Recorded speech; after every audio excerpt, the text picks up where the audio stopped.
কি? আমার মাকে অপমান করা? তোমার এত বড় সাহস হলো কি করে?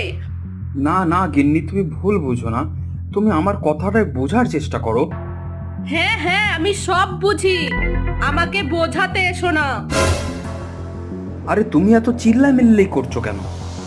আমি এখানে আর এক মুহূর্তও থাকবো না, কালকেই বাপের বাড়ি চলে যাব। হ্যাঁ হ্যাঁ, যাও যাও, তোমার দরকার নেই এখানে।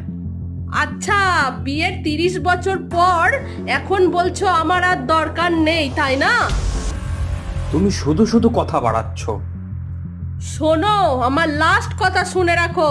আমি বাপের বাড়ি থেকে যা যা নিয়ে এসেছিলাম সব নিয়ে আমি কালকেই বাপের বাড়ি চলে যাব।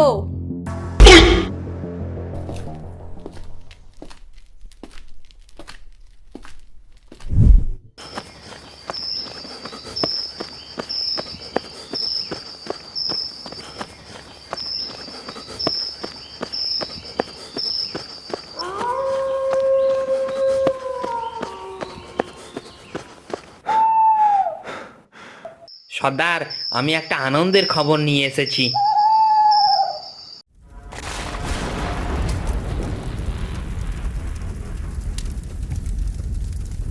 বল তো দেখি, খবরটা কি, আমাকে বল।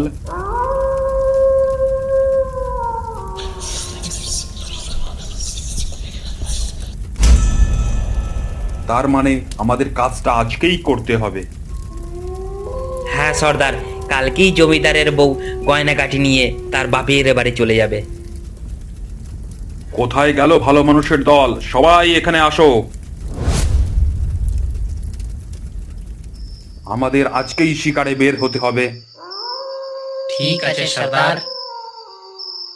জয় শ্মশানকালীর জয়, আমরা পাইনে বউকে ভয়। জয় শ্মশানকালীর জয়। ভূত কোথায়? ভূত এখানে আসেনি? প্রেজেন্ট সর্দার, আমি এখানে।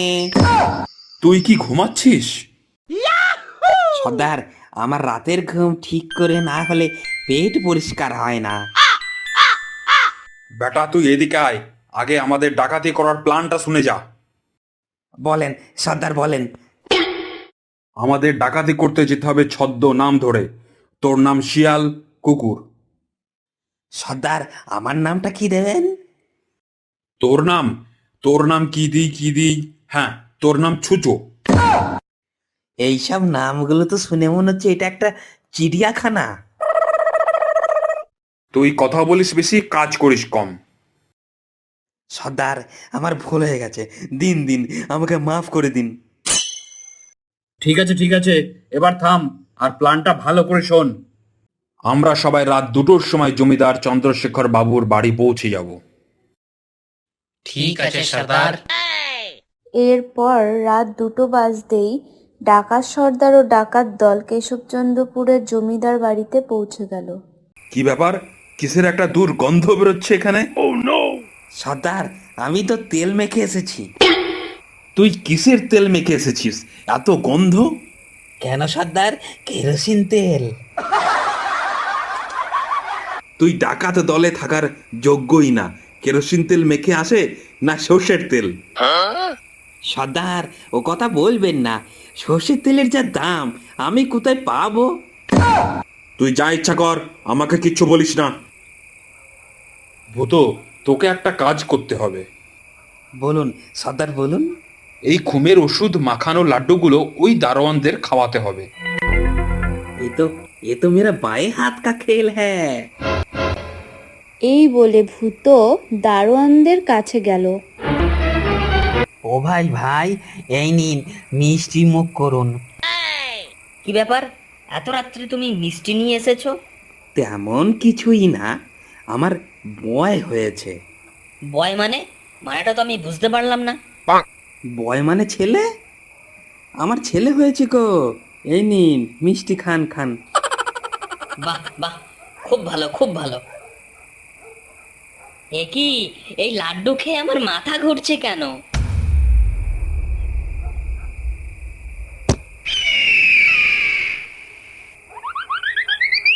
এরপর ভূত আবার সর্দারের কাছে গেল। সর্দার, আসেন আসেন, রাস্তা একদম পরিষ্কার। গুড জব, তোর প্রমোশনটা খুব তাড়াতাড়ি হবে। সর্দার, এই কথা বলে আমায় আর লজ্জা দেবেন না। ঠিক আছে, এবার আস্তে আস্তে আয়। হ্যাঁ হ্যাঁ, চলেন চলেন, ভিতরে সবাই ঘুমাচ্ছে, এই সময় হাতের কাজ করে আমাদের চলে আসতে হবে। তারপর ডাকাত দলেরা আস্তে আস্তে জমিদার বাড়িতে প্রবেশ করলো।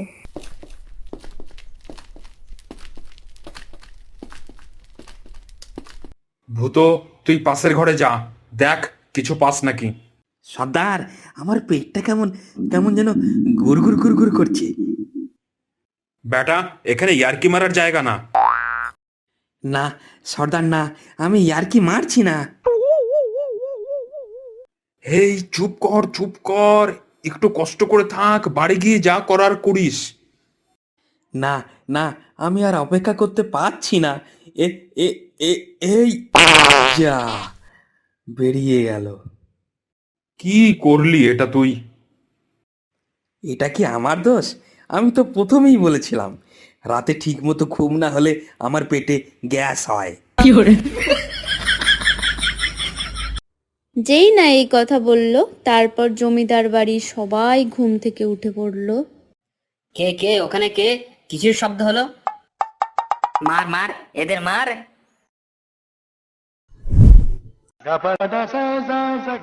तेरा क्या होगा कालिया?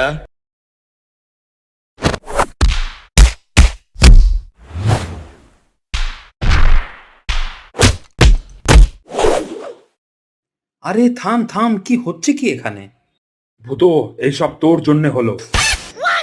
বাবু, এরা বাড়িতে ডাকাতি করতে এসেছিল। তাই নাকি? আমার বাড়িতে ডাকাতি? থানায় ফোন কর, এদের উচিত শিক্ষা দেবে। কিছুক্ষণ পর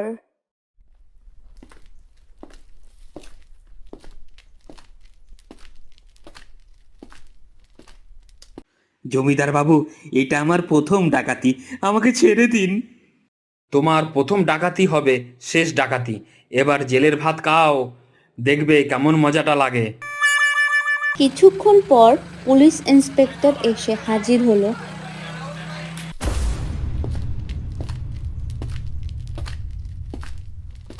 এরা সেই ডাকাত দল, আমি আজ 6 মাস থেকে খুঁজে বেড়াচ্ছি। এদের ওপর 15,000 টাকার ইনাম আছে। পুলিশ বাবু, ইনামটা আমায় আমায় দিন, আমি তো এদের ধরতে সাহায্য করেছি। ইনাম তোকে? তুই একবার আমার সাথে জেলে চল, দেখবি কত রকমের ইনাম তোকে দিই। তারপর পুলিশ সব ডাকাতগুলোকে ধরে থানায় নিয়ে চলে গেল। এই গল্পটি আপনাদের কেমন লাগলো কমেন্ট করে অবশ্যই জানাবেন।